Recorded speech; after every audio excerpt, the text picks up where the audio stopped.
sa ating pananampalataya, sa ating panananig, sa ating paniniwala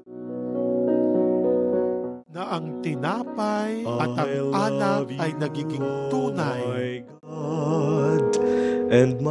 na katawan at dugo ng ating Panginoong Jesucristo.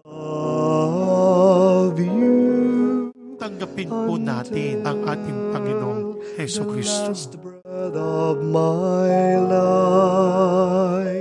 Upang sa gayon, magkakaroon tayo the last breath of my life. At makarating tayo sa buhay na walang hanggan.